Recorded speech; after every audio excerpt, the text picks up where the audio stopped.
Bonsoir, chers amis. Je vous souhaite à tous une année bénie dans le Seigneur, une année 2024 riche en expérience avec Jésus et que le Seigneur bénisse également votre famille, si vous êtes marié, votre femme ou votre époux, vos enfants et toutes celles et ceux qui font partie de votre famille, votre église, vos amis. Vraiment que la bénédiction de Dieu vous enrichisse en 2024 dans l'attente du retour du Seigneur. Alléluia. Frères et sœurs, pour cette nouvelle année, donc, nous allons un petit peu plus loin dans cette étude sur les ministères dons. Et nous verrons donc aujourd'hui, nous commencerons à voir le ministère de pasteur.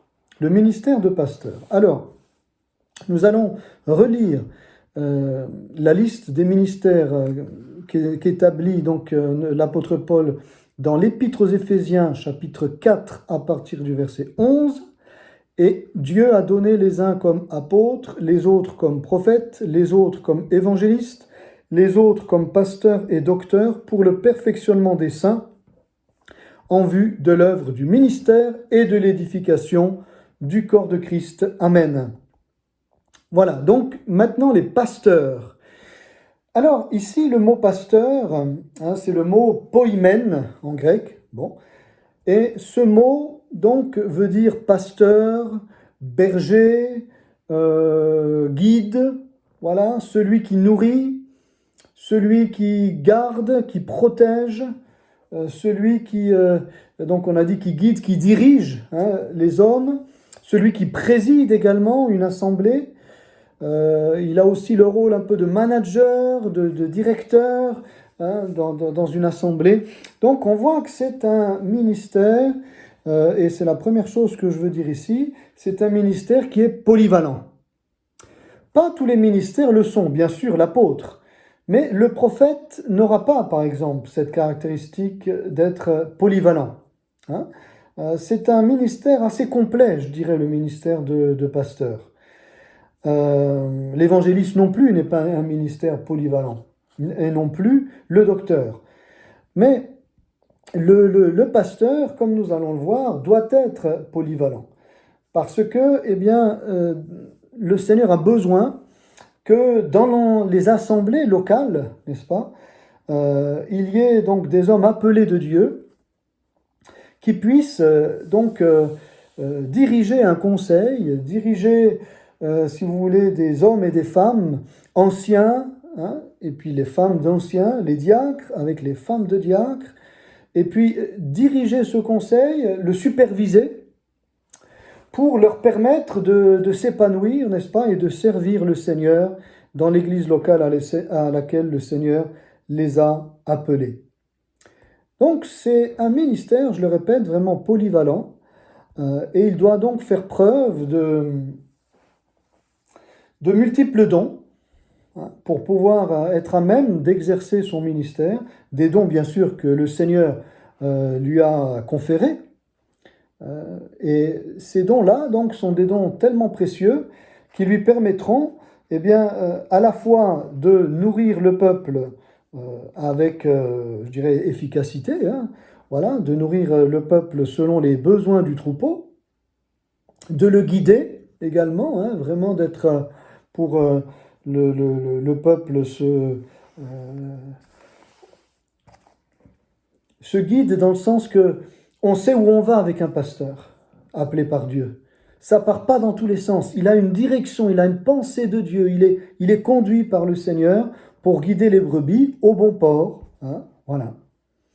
C'est aussi celui qui va donc garder, comme je le disais, garder, protéger. Il va vraiment faire preuve de vigilance à l'égard des loups qui pourraient entrer dans la bergerie ou de ceux qui voudraient se lever à l'intérieur d'une assemblée pour faire du mal aux brebis, pour s'imposer, pour effrayer, n'est-ce pas, pour dominer les brebis. Ça, le pasteur va veiller et c'est peut-être lui le plus, bien sûr avec les apôtres, mais le plus attentif à cela. Et croyez-moi qu'un pasteur, lorsqu'il doit aussi prendre la verge, il sait la prendre, n'est-ce pas? Parce que la Bible nous dit que le bon berger, dans le psaume 23, il a deux instruments. Il a la houlette, ce bâton qui est courbé, n'est-ce pas? dont une des extrémités est courbée et qui est utile pour les brebis, pour aller chercher les brebis qui se sont égarées, etc. Et puis, il a aussi le bâton. Et ce bâton, c'est pour les animaux sauvages, pour protéger les brebis et pour frapper donc les animaux sauvages qui se risqueraient à approcher les brebis pour leur faire du mal.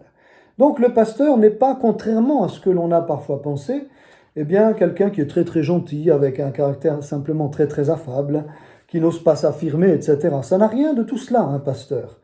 Un vrai pasteur va savoir, dans les moments qui l'exigent, faire preuve d'autorité, va savoir veiller, n'est-ce pas, sur les brebis qui peuvent être en danger et va pouvoir donc prendre les mesures qui s'imposent, eh bien, pour d'une part protéger la brebis, l'avertir, etc., mais d'autre part également, eh bien, s'occuper de ceux qui veulent faire du grabuge dans l'Église. Donc un pasteur, je le répète encore, il a de multiples fonctions, multiples tâches, il est polyvalent, et donc dans son caractère également, il a différentes facettes. Il peut être à la fois effectivement très affable, bienveillant, mais en même temps faire preuve d'autorité lorsqu'il le faut pour pouvoir protéger, comme je le disais, protéger le troupeau. Il a aussi un tempérament de directeur, manager. Hein, il sait diriger une équipe. Voilà, c'est des talents aussi, des dons que Dieu lui a donnés. Et c'est pas donné à tous. Par exemple, ça va pas être donné aux prophètes comme ça ou à l'évangéliste. Ou au docteur, mais vraiment le pasteur a ça de particulier. Il va savoir diriger un groupe, il va savoir prendre en main un groupe, il va savoir restaurer un groupe, rassembler un groupe, être rassembleur. Il va savoir discerner les dons des uns et des autres pour les mettre en avant et pour qu'ils puissent s'épanouir dans l'œuvre de Dieu. C'est un ministère extraordinaire, le ministère de pasteur à proprement dit, même si maintenant on dit que tous les ministères qui servent dans l'Église, les ministères dons, sont des pasteurs. Alors, ils font l'œuvre, effectivement, du pasteur, et heureusement. On n'est pas que cloisonné dans un ministère. On a un ministère prépondérant qui va émerger par rapport aux autres, mais on va aussi faire l'œuvre, et heureusement, du berger. Et puis, il va aussi présider des assemblées générales. Il va présider un conseil, n'est-ce pas? Il va présider des moments aussi, des huis clos, que sais-je, en tout cas des temps importants pour l'assemblée. Il va les présider. Et pour cela aussi, donc, il faut de la sagesse, il faut du tact, il faut du discernement. Ce sont toutes des qualités que Dieu donne à un pasteur qui s'attache à son ministère. Donc c'est vraiment un ministère polyvalent, et on a vraiment besoin de pasteurs aujourd'hui. Alors, deuxième point, à la différence de l'époque, aujourd'hui, un pasteur va rester, parce que les besoins l'exigent, en période de réveil, les choses changent. Et s'aligne un petit peu et s'aligne même bien sur les caractéristiques des ministères à l'époque de l'Église primitive. Et donc il s'est présidé il sait manager, diriger, conduire, etc., nourrir le troupeau, le garder, etc. Et donc on peut se dire, mais alors quelqu'un comme ça, il doit rester toujours dans la même église. Aujourd'hui, c'est un petit peu ce qui se passe, en tout cas pour des années. Eh bien, ce n'était pas comme ça à l'époque. Même si aujourd'hui, toute proportion gardée, ça dépend des pays, des fédérations d'églises, etc. Mais généralement, un vrai pasteur, on estime qu'une fois qu'il est là, s'il remplit bien son ministère, il est apprécié, on ne voit pas pourquoi il devrait changer. Voilà. Eh bien, à l'époque, c'était quand même un petit peu différent, et d'après la pensée biblique, c'est le deuxième point, tous les ministères dont étaient itinérants, y compris le ministère de pasteur. Et ici, il y en a certainement d'autres, mais moi j'ai relevé 4 ministères comme ça. On sent que ce sont des ministères de pasteurs, d'après ce qu'il est dit, on a Timothée, on a Tychik, on a Tite, on a Onésiphore, pardon. Ces 4-là, par exemple, Timothée, dans 2 Timothée 4,9, dans 2 Timothée chapitre 4 verset 9, on voit que Timothée ne va pas rester à Éphèse tout le temps. 2 Timothée 4, 9, Paul lui dit « Viens au plus tôt vers moi ». Où est-ce que Paul se trouve? Eh bien là, dans cette dernière épître qu'il a écrite, il se trouve à Rome. Alors c'est pas tout à fait à côté d'Éphèse, hein. Voilà. Éphèse, c'est dans l'actuelle Turquie et il doit se rendre en Italie. Voilà. Eh bien, il lui a dit « Au plus tôt, viens vers moi ». Et alors, qu'est-ce qui se passe? On laisse l'Église à qui? D'où les anciens. D'où le conseil d'anciens et des diacres. Hein? Les anciens prioritairement pour l'enseignement de la parole, etc. Et puis les diacres aussi, les assister dans les visites, la direction de l'œuvre. Hein? Voilà. Eh bien, donc, si vraiment on voulait rester biblique, eh bien, de toute façon, il y a toujours dans chaque église, normalement, un conseil d'église. Donc là, il n'y a pas de problème. Des anciens, des diacres, c'est super. Mais, je dirais, pour les besoins aujourd'hui de l'œuvre, nous sommes obligés de laisser un pasteur assez longtemps. Parce que ce n'est pas le réveil, comme je disais. Mais quand il y a le réveil, les besoins sont multipliés. Les œuvres sont aussi multipliées, il va falloir ouvrir des œuvres, etc. Et donc, les ministères, y compris de pasteurs, vont être amenés à bouger, voyez, pour pouvoir faire ce travail de rassembleur, de directeur, de protecteur, n'est-ce pas, d'enseignants également, de guides, etc., dans les assemblées qui naissent et qui ont besoin d'être assurés, d'être enseignés, d'être guidés, d'être conduits, d'être protégés. Voyez? Voilà.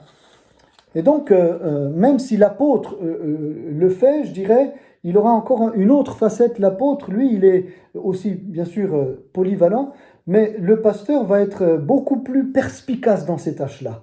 Ça lui est donné encore davantage qu'à l'apôtre, hein. Même si l'apôtre, il a bien sûr un petit peu tous les ministères en lui, je dirais, hein, voilà, mais le pasteur, il est vraiment spécialisé, je dirais, dans la cure d'âme de l'Église, voilà, dans le soin à donner à l'Église, hein, dans la thérapie à donner à l'Église, dans la conduite, etc., d'une œuvre. Voilà, et bien ça, c'est vraiment donné de manière particulière aux pasteurs. Eh bien, on le voit ici, ils étaient itinérants. Timothée ne reste pas. Tychik, 2 Timothée 4, 12, la même chose. J'ai envoyé Tychik à Éphèse.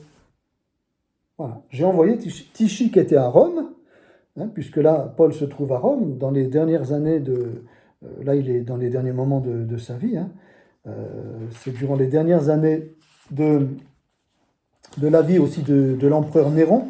On est aux alentours de 67, par là, hein, voilà, vers la fin du règne de Néron. Et donc, il envoie Tychik à Éphèse. Hein, voilà. Ça veut dire, Timothée vient à Rome. On pourrait dire, eh bien, on laisse les anciens diriger avec les diacres. Eh bien, ça ne suffit pas. Il faut quand même qu'il y ait toujours un ministère qui vienne encourager, qui vienne reprendre, exhorter, peut-être remettre certaines choses d'aplomb, etc. Et donc Timothée vient à Rome et en l'absence de Timothée, Paul envoie Tychik. C'est formidable de voir comment les ministères comme ça se complètent. Hein, on n'est pas là pour se concurrencer, mais pour se compléter. C'est formidable. Voilà. On voit aussi Tite dans Tite 3,12. Tite, chapitre 3, verset 12, où c'est dit « Lorsque je t'enverrai Artémas ou Tychik, hâte-toi de venir me rejoindre à Nicopolis, car c'est là que j'ai résolu de passer l'hiver. Hein » Voilà. Voilà. Lorsque je t'enverrai Artémas ou Tychik. Donc on retrouve encore ici Tychik. Maintenant, pour Tite, eh bien, il le dit clairement ici. Hein, il le dit clairement ici. Lorsque je t'enverrai Artémas ou Tychik, hâte-toi, toi, de venir me rejoindre à Nicopolis. Voilà, donc lui, il est en Crète, d'accord, en Crète, et il doit aller à Nicopolis, c'est-à-dire en Grèce, au nord-ouest de la Grèce. Voilà. Donc Tite également, qui s'est occupé d'établir des anciens en Crète, hein, voilà, je t'ai laissé en Crète afin que tu mettes en ordre ce qui reste à régler et que selon mes instructions, tu établisses des anciens dans chaque ville, s'il s'y trouve quelque homme irréprochable, etc. Tite 1, 5 et 6. Donc, il est là pour superviser l'œuvre, etc., Tite, mais quand le besoin aussi l'exige, eh bien, paf, il va rejoindre Paul et puis il va se déplacer pour les besoins de l'œuvre de Dieu. On retrouve enfin 2 Timothée 1, 18. 2 Timothée 1, chapitre 1, verset 18. Onésiphore. Voilà ce que dit Paul de lui.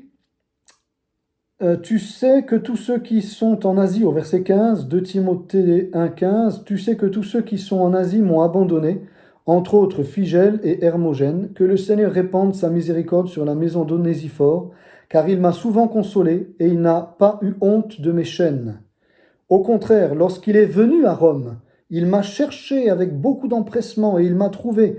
Que le Seigneur lui donne d'obtenir miséricorde auprès du Seigneur en ce jour-là. Tu sais mieux que personne combien de services il m'a rendu à Éphèse. Donc lui aussi, il était à Éphèse. Vous voyez, il y a un roulement. Onésiphore, Tychik, Timothée, hein, voilà.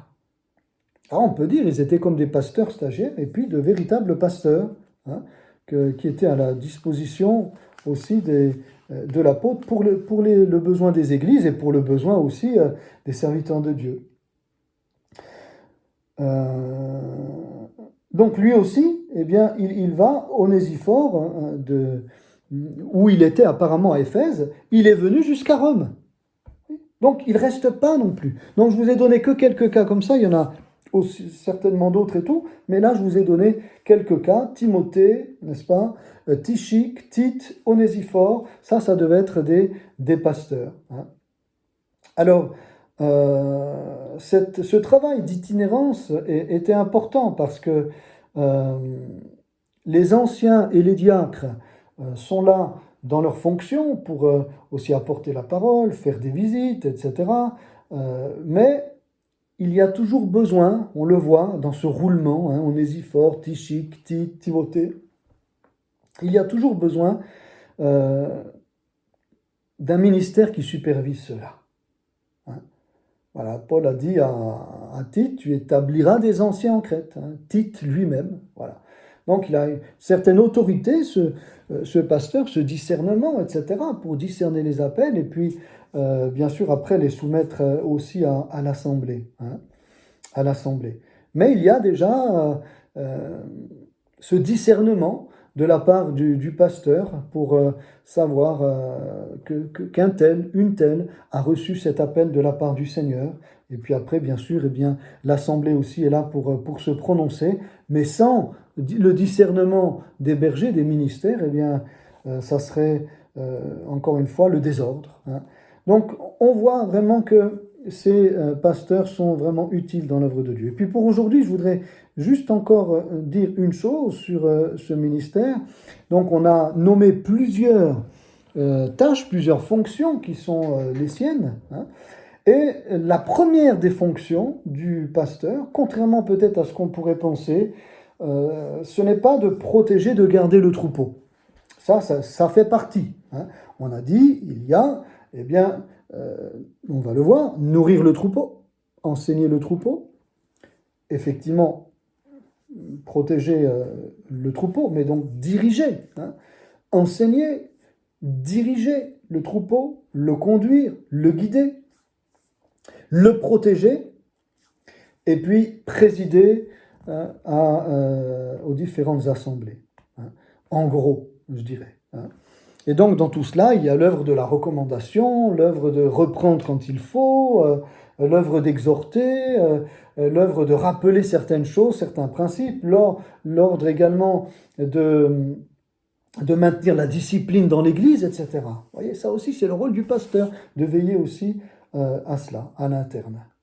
Mais donc la première caractéristique qui est patente, qui se voit dans les épîtres, notamment les épîtres pastorales, les épîtres à Timothée et puis l'épître à Tite, on voit que ce qui revient le plus, c'est l'enseignement. Regardez par exemple, juste pour l'épître à Timothée, 1 Timothée 4, 13. 1 Timothée chapitre 4, verset 13. « Jusqu'à ce que je vienne », Paul dit à Timothée, qui est resté à Éphèse en son absence, « jusqu'à ce que je vienne, applique-toi à la lecture, à l'exhortation, à l'enseignement. Ne néglige pas le don qui est en toi et qui t'a été donné par prophétie avec l'imposition des mains de l'assemblée des anciens. Occupe-toi de ces choses, donne-toi tout entier à elle, afin que tes progrès soient évidents pour tous. Veille sur toi-même et sur ton enseignement. Persévère dans ces choses, car en agissant ainsi, tu te sauveras toi-même et tu sauveras ceux qui t'écoutent. » Chapitre 6, versets 1 à 4. « Que tous ceux qui sont sous le joug de l'esclavage regardent leur maître comme digne de tout honneur, afin que le nom de Dieu et la doctrine ne soient pas calomniés. Et que ceux qui ont des fidèles pour maîtres ne les méprisent pas sous prétexte qu'ils sont frères, mais qu'ils les servent d'autant mieux que ce sont des fidèles et des bien-aimés qui s'attachent à leur faire du bien. Enseigne ces choses. » D'accord ? Et recommande-les. Si quelqu'un enseigne de fausses doctrines et ne s'attache pas aux saines paroles de notre Seigneur Jésus-Christ et à la doctrine qui est selon la piété, il est enflé d'orgueil, il ne sait rien. 2 Timothée 1, verset 1er, 2 Timothée chapitre 1, oui. Chapitre 2, pardon. 2 Timothée, voilà, 2 Timothée chapitre 2, verset 1 et 2. « Toi donc, mon enfant, fortifie-toi dans la grâce qui est en Jésus-Christ, et ce que tu as entendu de moi en présence de beaucoup de témoins, confie-le à des hommes fidèles qui soient capables de l'enseigner aussi à d'autres. » Donc vous voyez ici, encore l'enseignement. 2 Timothée 3, 10. « Pour toi, tu as suivi de près mon enseignement, ma conduite, mes projets, ma foi, ma douceur, mon amour, ma constance, mes persécutions, mes souffrances. La première chose, tu as suivi de près mon enseignement. » La première chose ici que le pasteur Timothée a dû suivre de près, c'était l'enseignement de l'apôtre. 2 Timothée 3, 14. 2 Timothée 3, 14. « Toi, demeure dans les choses que tu as apprises et reconnues certaines, sachant de qui tu les as apprises. Dès ton enfance, tu connais les saintes lettres qui peuvent te rendre sage à salut par la foi en Jésus-Christ. Toute écriture est inspirée de Dieu et utile pour enseigner, pour convaincre, pour corriger, pour instruire dans la justice, afin que l'homme de Dieu soit accompli et propre à toute bonne œuvre. » Encore une fois ici, les saintes lettres, l'écriture, l'enseignement, ce que tu as appris. 2 Timothée 4, versets 2 à 4. « Je t'en conjure devant Dieu et devant Jésus-Christ, qui doit juger les vivants et les morts, et au nom de son avènement et de son royaume, prêche la parole. Insiste en toute occasion, favorable ou non, reprend, censure, exhorte avec toute douceur et en instruisant. Car il viendra un temps où les hommes ne supporteront pas la saine doctrine, mais ayant la démangeaison d'entendre des choses agréables, ils se donneront une foule de docteurs, selon leurs propres désirs, détourneront l'oreille de la vérité et se tourneront vers les fables. »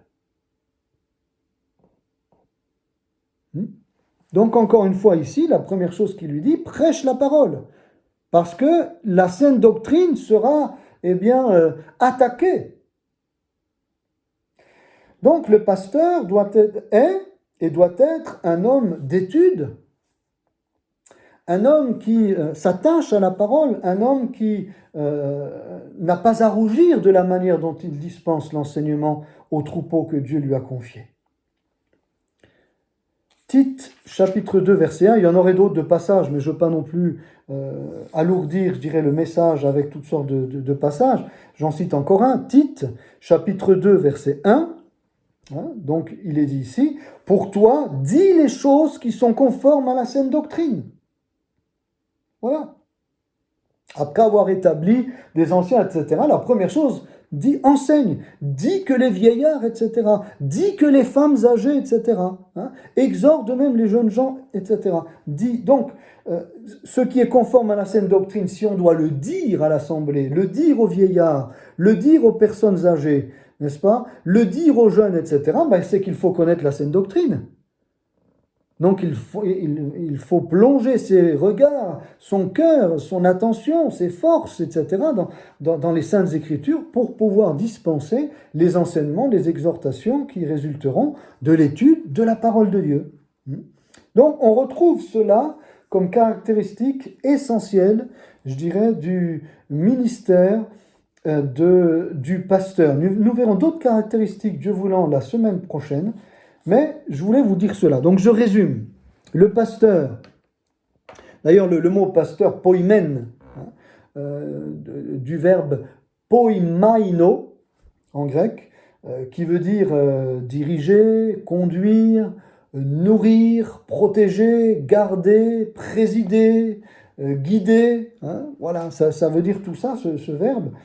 Eh bien, ne se retrouve ce mot de pasteur en lui-même, de ministère de pasteur, ne se retrouve qu'une seule fois. Hein, ce poimen ne se retrouve qu'une seule fois. Il se retrouve bien sûr plusieurs fois dans les évangiles, etc. On le retrouve aussi dans l'épître aux Hébreux pour parler de Jésus, et puis dans l'épître à Pierre aussi, en parlant de Jésus. Mais sinon, en tant que ministère, je veux dire, hein, en tant que ministère, par exemple, le ministère d'apôtre, il revient plusieurs fois. Voilà. Et le ministère ici, évangéliste, on le retrouve aussi plusieurs fois. Le prophète aussi. Mais pasteur, on le retrouve ici. Et donc, il faut voir dans les différentes épîtres pastorales quelles sont les qualités, quelles sont les fonctions du pasteur. Hein. Quelles sont les fonctions du pasteur. Et d'ailleurs, si le pasteur exerce de multiples fonctions, hein, c'est que, à la base, c'est un homme aussi qui, au niveau du caractère, donc, je le répète encore, sait s'adapter et va faire preuve, je dirais, de beaucoup de diplomatie dans certaines situations. Vraiment, il peut être, comme je vous disais, très très ferme, mais d'un autre côté aussi, faire preuve de diplomatie et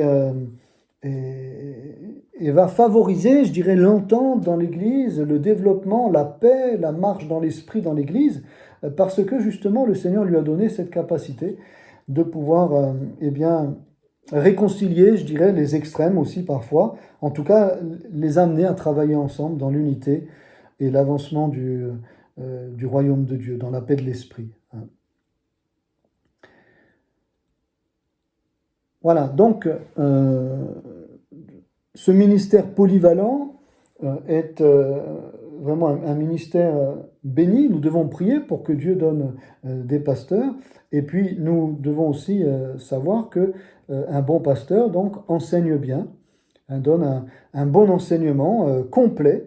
Voilà, il n'aura, comme Paul l'avait dit aux anciens quand il les a appelés, il a pu dire en tant qu'apôtre, mais aussi en tant que berger, il a pu dire « Je ne vous ai caché rien du mystère de Dieu. Hein, voilà, je vous ai tout annoncé, tout ce dont vous aviez besoin pour enseigner, pour prendre soin du troupeau, je vous ai tout dit. » Eh bien, le pasteur doit avoir, je dirais, ça ne va pas être un spécialiste comme le docteur, comme on verra. Le docteur, c'est vraiment le spécialiste alors de la parole de Dieu, hein. Mais il va connaître non seulement bien la parole de Dieu, mais cette connaissance-là va être adaptée à chaque situation, va être adaptée aussi à chaque tranche d'âge, va être adaptée aussi pour ceux qui sont plus avancés, comme ceux qui le sont moins. hein, que le docteur, lui, va s'adresser à peut-être un public aussi différent. Hein. Mais le pasteur, eh bien, son enseignement va être compris par tous, va être édifiant pour tous et va vraiment être une bénédiction pour le peuple de Dieu. Voilà un petit peu pour aujourd'hui ce que je voulais dire sur le ministère de pasteur. Et pour conclure, simplement, je dirais,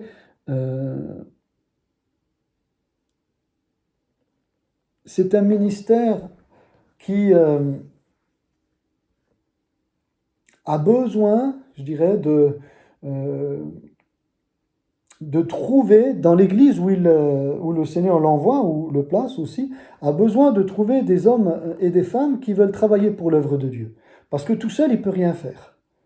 Vous voyez, il va nommer des anciens, des diacres, etc. Donc, il veut trouver des bonnes volontés. Hein, que des hommes et des femmes se lèvent pour servir Dieu. Et ça, il est vraiment attentif à cela. Ce n'est pas un homme qui veut travailler tout seul, pas du tout. Mais le pasteur va superviser l'œuvre et va permettre de lever des différents services, différents appels, différents dicastères pour qu'il puisse bénir l'Église. Hein. Donc, s'il est le superviseur, il ne travaille pas seul. Hein. Voilà, il travaille en collaboration. Et ça, c'est vraiment la force de l'Église primitive, des églises de l'Église primitive et des églises encore aujourd'hui, qui marchent avec le Seigneur. Et d'ailleurs, même les anciens sont encouragés d'avoir toujours quand même quelqu'un qui supervise l'œuvre. Hein, ils font l'œuvre de Dieu, etc. Hein, l'œuvre pastorale, je dirais. Mais les anciens et les diacres ont besoin toujours de cette référence, de cette autorité qui est là, donnée par Dieu pour les rassurer, pour parfois recadrer les choses, etc., voire des fois, quand c'est nécessaire, reprendre, mais être, comme une référence, comme quelqu'un qui les rassure, qui les encourage, qui leur donne, qui leur fait confiance, vous voyez, qui leur donne toute sa confiance pour travailler dans l'œuvre de Dieu. Donc le pasteur n'est pas tout seul à travailler. Voilà, il ne travaille pas tout seul, et ça c'est bien de le dire et de le rappeler. Hein. Et il aime s'entourer, un vrai pasteur, il aime s'entourer d'hommes et de femmes qui travaillent pour Dieu. Et ainsi, l'œuvre locale va de l'avant, même si, donc, normalement, ils sont itinérants. Et donc, un autre pasteur viendra pour superviser l'œuvre, hein, la conduire encore plus loin, etc. Voilà, ça c'est en temps de réveil où il y a des besoins et donc aussi des hommes et des femmes qui se lèvent pour servir Dieu dans le cadre aussi de ce ministère. Voilà, mes frères et sœurs, je vais vous laisser pour ce soir avec ces paroles sur le berger. Et puis Dieu voulant, on se retrouve mardi prochain pour la suite. Nous verrons les autres fonctions, n'est-ce pas, les autres talents aussi que Dieu a donné au ministère pastoral pour paître le troupeau de Dieu, et combien donc ce ministère est en bénédiction pour les églises qui reconnaissent les ministères que Dieu leur a donnés. Que le nom du Seigneur soit béni. Seigneur, merci pour ta grâce et ta fidélité, merci pour les différents ministères, merci, c'est vrai, pour la polyvalence de ce ministère de pasteur. Merci pour les différents dons, les différentes qualités, les différentes fonctions, Seigneur, que tu lui permets d'exercer, de développer. Et nous te demandons de lever des pasteurs, nous te demandons de bénir les pasteurs en place, de les encourager. Nous te demandons, Seigneur, qu'ils puissent se sentir bien dans l'église où tu les as envoyés pour la superviser, que tu bénisses le conseil, Seigneur, que tu as mis aussi au travail avec lui, les anciens, les diacres, Seigneur, que tu bénisses les frères et sœurs, avec tous les dons et les talents que tu as donnés aux uns et aux autres pour travailler dans ta paix et dans l'esprit. Merci Seigneur de fortifier ces hommes et ces femmes qui travaillent à la supervision de ces œuvres locales, de ces églises locales, de ces communautés, et que vraiment ils puissent être épanouis et qu'ainsi l'œuvre de Dieu puisse aller de l'avant. Merci Seigneur pour tout ce que tu nous apprends sur ces ministères et qui nous amène à les reconnaître, à les encourager et à prier pour eux. Merci Seigneur, et à toi toute la gloire au nom de Jésus. Merci pour ce ministère de pasteur. Amen, amen, amen. Gloire à Dieu. Voilà, bien aimé, une bonne semaine. Portez-vous bien, évangélisez, n'est-ce pas? Faites du bien autour de vous, portons ensemble du fruit, allons de l'avant et prions pour nos pasteurs. Que le nom du Seigneur soit béni. Bonne semaine, shalom.